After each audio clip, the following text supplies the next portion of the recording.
کل 4 لوگ ملوث تھے۔ سی سی پی او نے دعویٰ کیا کہ ملزم عامر بٹ اور شاہد بٹ دونوں بھائیوں نے یہ منصوبہ بنایا، جس کے مطابق حیدر شاہ اور امجد پاشا دونوں نے شوٹرز کو کیپٹل ٹی وی کے دفتر کے باہر والے علاقے میں لانا تھا، انہیں اسلحہ دینا تھا۔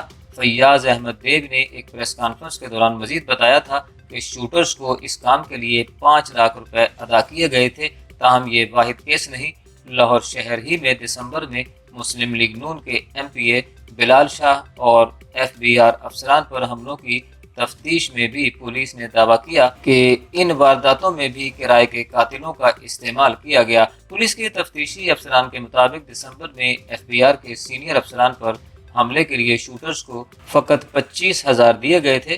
بلال یاسین کا کیس کچھ منفرد ہے، جس میں حملہ آور لاہور میں تعینات پولیس کی آرگنائزڈ کرائمز ایجنسی سی آئی اے سے منسلک ایک سینئر اہلکار نے بی بی سی کو نام ظاہر نہ کرنے کی شرط پر بتایا کہ لاہور میں اس وقت پولیس اندازے کے مطابق لگ بھگ 150 سے 200 کے قریب ایسے شوٹرز موجود ہیں جو پیسے لے کر قتل، زخمی کرنے، ڈرانے، دھمکانے، گھروں پر فائرنگ کرنے، بھتہ وصول کرنے، زمینوں پر قبضے کرنے اور قبضے چھڑوانے سمیت دیگر مختلف سنگین جرائم میں ملوث ہیں۔ پولیس اہلکار کے مطابق جتنا بڑا ٹارگٹ ہوگا اسی حساب سے اس کا ریٹ ہوگا، اور یہ ریٹ 20,000 سے شروع ہو کر 5 لاکھ روپے تک جاتا ہے۔ 13 جنوری کو S P C T operations wing Hafeez Urrehman Bugti اور S P C T investigation wing Sarfraz Virk نے بھی ایک پریس کانفرنس میں دعویٰ کیا تھا کہ پولیس نے شاد باغ کے علاقے سے کم از کم 7 شارپ شوٹرز کو گرفتار کیا ہے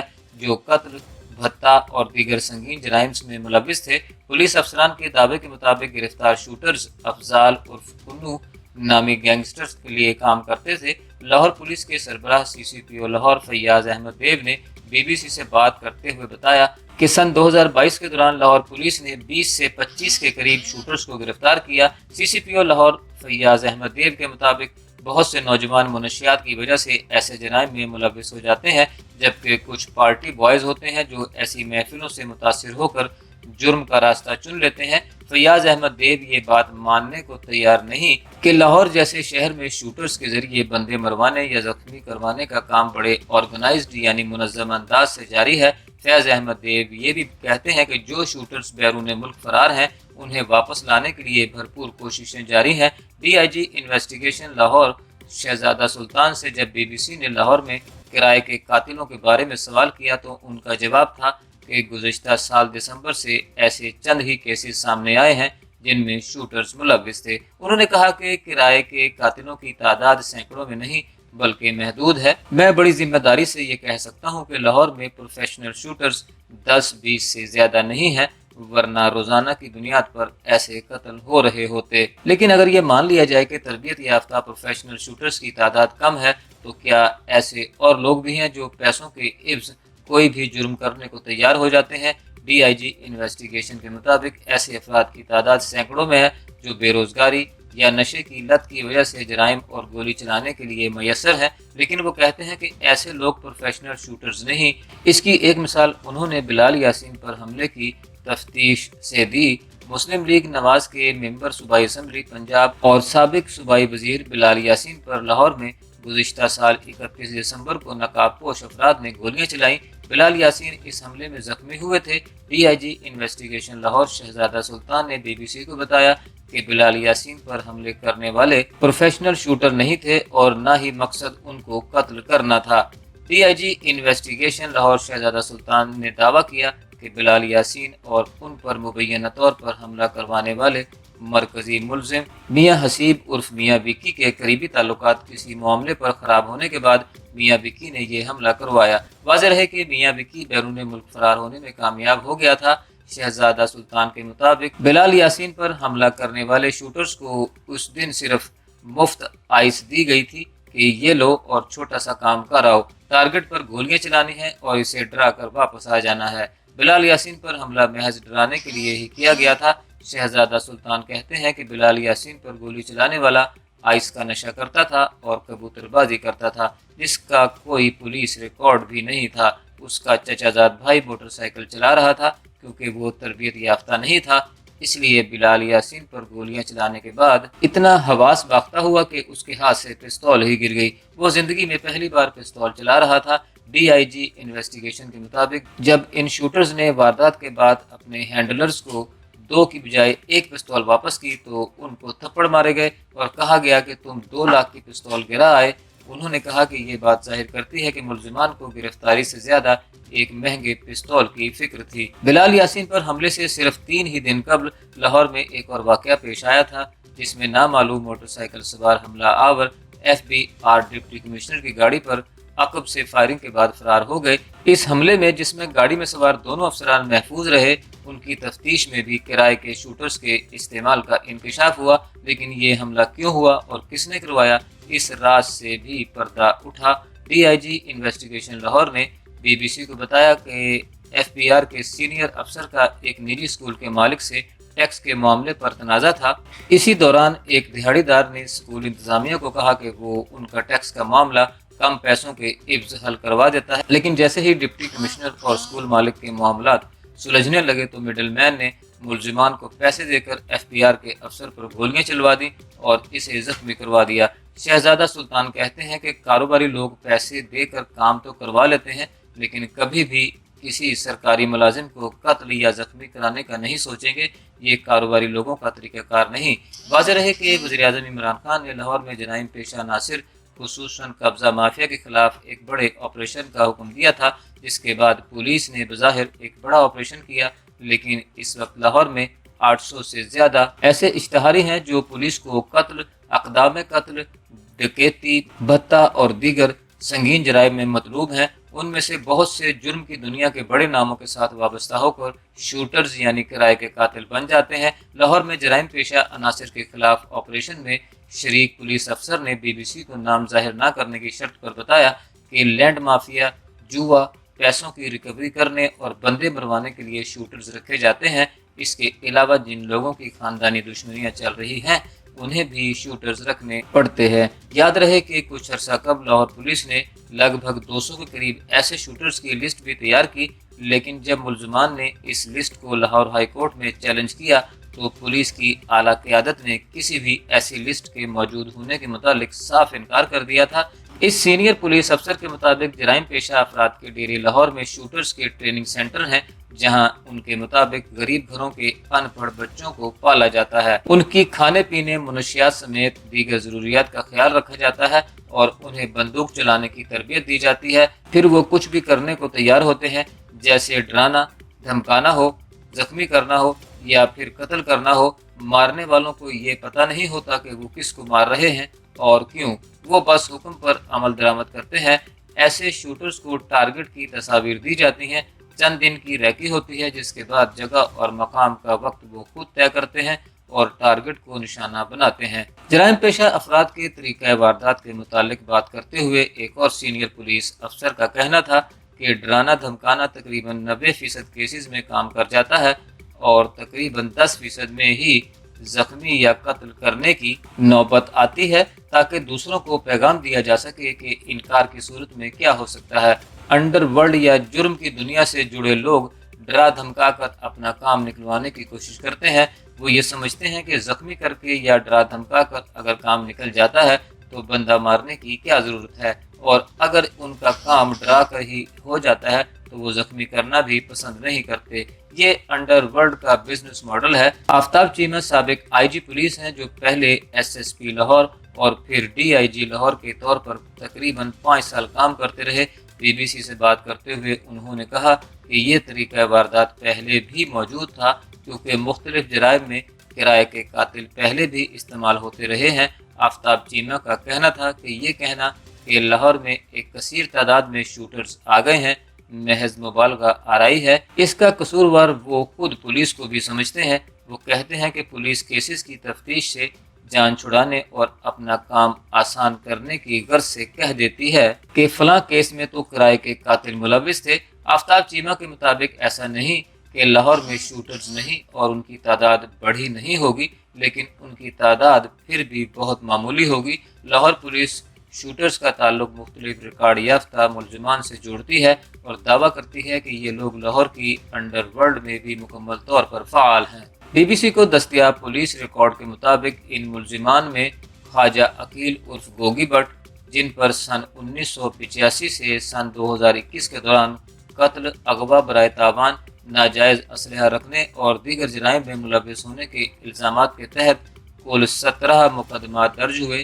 میاں حسیب عرف میاں بکی کے خلاف سن 2004 سے سن 2021 تک 1 درجن سے زیادہ مقدمات، سابق پولیس انسپکٹر عابد باکسر پر 1999 سے 2017 تک کم از کم 15 مقدمات، محمد اویس چیمہ پر سن 2005 سے سن 2021 تک 19 مقدمات، افضال حسین عرف کنو پر سن 2007 سے سن 2020 تک 25 اور زاہد بٹ عرف گولڈن پر سن 2015 سے سن 2018 تک اقدام قتل کے 3 مقدمات درج ہو چکے ہیں۔ تاہم یہ تمام نامزد ملزمان پولیس کے الزامات کی نفی کرتے ہیں۔ ایک پولیس افسر کے مطابق کچھ کیسز میں مدعیوں کی طرف سے صلح کے بعد کیسز ختم کر دیے گئے، کچھ عدم پیروی اور دیگر وجوہات کی بنا پر خارج ہو چکے ہیں۔ ایک سینئر تفتیشی افسر نے جو آرگنائزڈ کرائمز کی تفتیش میں اہم مقام رکھتے ہیں، نام ظاہر نہ کرنے کی شرط پر BBC کو بتایا کہ انڈر ورلڈ ایک غیر قانونی متوازن نظام ہے جہاں طاقتور افراد پیسے کے عوض پیشہ ور افراد کا استعمال کرتے ہوئے کام کرتے ہیں۔ جہاں اس دنیا میں جرم عام ہے، وہیں یہ بات بھی ڈھکی چھپی نہیں کہ بہت سے لوگ انصاف کے نظام سے مایوس ہو کر بھی انڈر ورلڈ سے رابطہ کرتے ہیں۔ پولیس افسر کے مطابق انڈر ورلڈ کے ذریعے لوگ اپنے مخالفین کے قتل سے لے کر اور بھی کئی کام کرواتے ہیں۔ سینئر تفتیشی افسر کے مطابق انڈر ورلڈ کی طاقت اور دولت کا ایک اور ذریعہ غیر قانونی ٹیکس یا بھتہ بھی ہوتا ہے۔ سینئر تفتیشی افسر کے مطابق کاروباری لوگوں کو ڈرا دھمکا کر بھتہ لیا جاتا ہے کہ اتنا کماتے ہو، اس میں سے اتنا ہمیں چاہیے۔ اسی بھتے سے جڑی پروٹیکشن منی بھی ہے۔ سینئر تفتیشی افسر کے مطابق انڈر ورلڈ کے لوگ پہلے خود ہی کسی شخص کو ڈراتے ہیں اور پھر خود ہی متاثرہ شخص کی حفاظت یا پروٹیکشن کے نام پر پیسے بھی لیتے ہیں۔ ایک ڈان تنگ کرتا ہے تو دوسرا کہتا ہے کہ وہ اتنے پیسوں کے عوض اسے پروٹیکٹ کرے گا۔ تفتیشی افسر کے مطابق آرگنائزڈ کرائمز کو انڈر ورلڈ ایسے کنٹرول کرتی ہے جیسے کوئی کمشنر اپنے ڈویژن اور ڈپٹی کمشنر اپنے ضلع کو کنٹرول کرتا ہے۔ انہوں نے اپنے اپنے علاقے مختص کیے ہوئے ہیں کہ کون سا آرگنائزڈ کرائم کس علاقے میں کس گینگ نے کرنا ہے۔ علاقوں کی حد بندی پر یہ بہت یقین رکھتے ہیں۔ پولیس کے تفتیشی افسر کے مطابق یہ گینگز آپس میں نہیں لڑتے کیونکہ یہ سمجھتے ہیں کہ آپس میں لڑ کر یہ تیسرے فریق یعنی پولیس اور دیگر ریاستی اداروں کو دعوت دینے والی بات ہے جس سے یہ کمزور ہو سکتے ہیں۔ ان کا کہنا ہے کہ انڈر ورلڈ کو کچھ طاقتور لوگ بھی سپورٹ کرتے ہیں۔ ایک سوال کے جواب میں سینئر تفتیشی افسر نے مزید بتایا کہ انڈر ورلڈ 2 جرائم کی بنیاد پر پھیلتی پھولتی ہے، جوا اور منشیات۔ اگر صرف ان پر قابو پا لیا جائے تو لاہور شہر سے جرائم خاص کر انڈر ورلڈ کرائم ختم ہو سکتا ہے، لیکن ایسا ہونا بظاہر مشکل ہے کیونکہ خود کئی سینئر پولیس افسر بھی مانتے ہیں کہ اس انڈر ورلڈ کی دنیا اور پولیس کے درمیان ایک تعلق ہے۔ یہ ایک تلخ حقیقت ہے کہ جوا اور منشیات پولیس کی براہ راست معاونت اور سرپرستی سے ہی ہوتا ہے۔ خاص کر جوا تو پولیس کی زیر نگرانی ہی ہوا کرتا ہے۔ پولیس کے تفتیشی افسر کا دعویٰ ہے کہ پولیس براہ راست ان دونوں کرائمز کو تحفظ دیتی ہے اور مالی فائدہ لیتی ہے۔ میں تو ہمیشہ اعلیٰ پولیس حکام کی میٹنگز میں بھی اس بات کو دہراتا ہوں۔ میں تو یہ کہتا ہوں کہ ہر SHO اپنے علاقے میں جوئے اور منشیات کے اڈے بند کروا دے۔ DIG انویسٹیگیشن لاہور شہزادہ سلطان بھی اس بات کو تسلیم کرتے ہیں کہ لاہور میں انڈر ورلڈ موجود ہے، لیکن ساتھ ہی وہ یہ بھی دعویٰ کرتے ہیں کہ لاہور کی انڈر ورلڈ آج سے 10 سے 15 سال پہلے جیسی طاقتور نہیں رہی۔ لکشمی چوک، مکلور روڈ وغیرہ پر سرے عام 2-2، 4-4 قتل روزانہ کی بنیاد پر ہوتے تھے، اب ایسا نہیں۔ شہزادہ سلطان کے دعوے کے مطابق انڈر ورلڈ کا پرتشدد جرم کم ہو چکا ہے، جبکہ اب جائیدادوں پر قبضے جیسے کرائم بڑھے ہیں۔ سابق IG آفتاب چیمہ کہتے ہیں کہ ایسا نہیں ہے کہ 15-20 ڈان ہیں جنہوں نے پورا شہر لاہور قبضہ کیا ہوا ہے، یہ مبالغہ ہے، قصے کہانیاں ہیں۔ سابق IG پولیس کا کہنا تھا کہ اس میں کوئی شک نہیں کہ اشتہاریوں کی تعداد بڑھ رہی ہے، لیکن لاہور میں کوئی نو گو ایریا نہیں۔ آفتاب چیمہ نے مزید بتایا کہ جب وہ DIG لاہور تھے تو انڈر ورلڈ اور آرگنائزڈ کرائم کا کوئی تعلق نہیں تھا۔ انسپیکٹر عابد باکسر کا نام لاہور میں انڈر ورلڈ کے ساتھ جوڑا جاتا ہے، لیکن بی بی سی سے بات کرتے ہوئے سابق پولیس انسپیکٹر کا کہنا تھا کہ ان کے خلاف تمام کیسز جھوٹ کی بنیاد پر درج کیے گئے۔ آج تک ایک بھی ایسا بندہ نہیں پکڑا گیا جو کہتا ہو کہ اس نے عابد باکسر کے کہنے پر فلاں قتل، کسی کو زخمی یا کسی کو ڈرایا یا دھمکایا۔ عابد باکسر نے شوٹر سے متعلق ایک سوال پر کہا کہ اگر میں نے لاہور میں شوٹرز رکھے ہوئے ہیں تو پولیس پکڑتی کیوں نہیں، کس نے روکا ہے انہیں؟ ایک سوال کے جواب میں عابد باکسر نے اعتراف کیا کہ وہ زمینوں سے قبضے چھڑوانے اور لوگوں کے درمیان صلح کروانے میں معاونت کرتے رہے ہیں۔ اگر میں لوگوں کی مدد کرتا رہا ہوں تو اس میں کون سا جرم ہے؟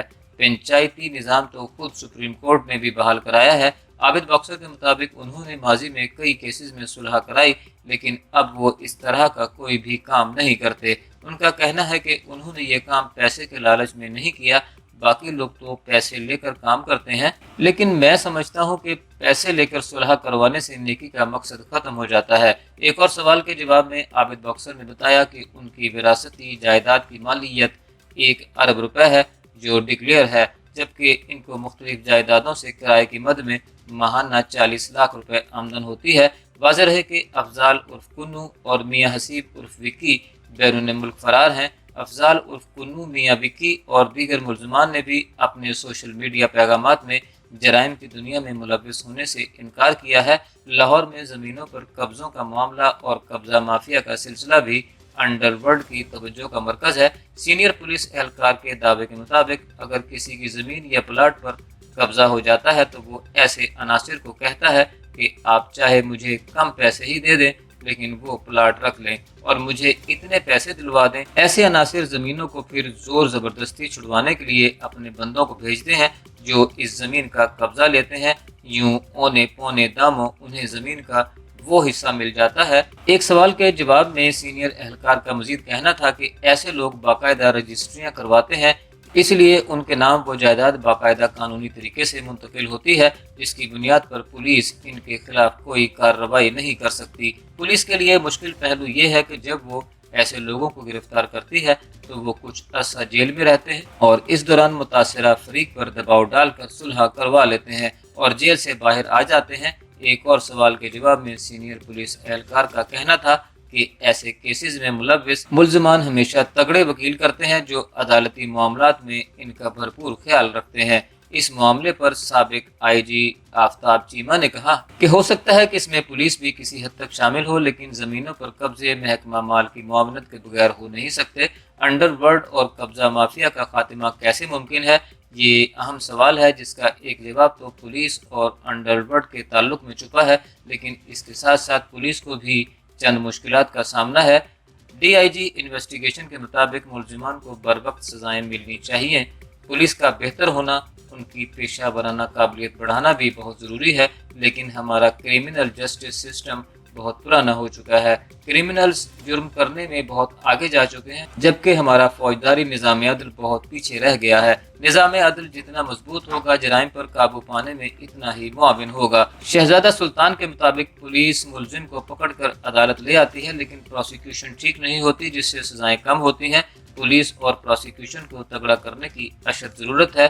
بہتر تعاون سے ہی ملزمان کو سزائیں دلوانے میں مدد ملے گی، جس سے جرائم پہ قابو پایا جا سکے گا۔ ان کا کہنا ہے کہ کرائم کے بڑھنے میں ہمارے سماجی اور معاشی حالات، بے روزگاری، معاشی ناہمواری، یکساں مواقع نہ ملنے کا بھی ہاتھ ہے۔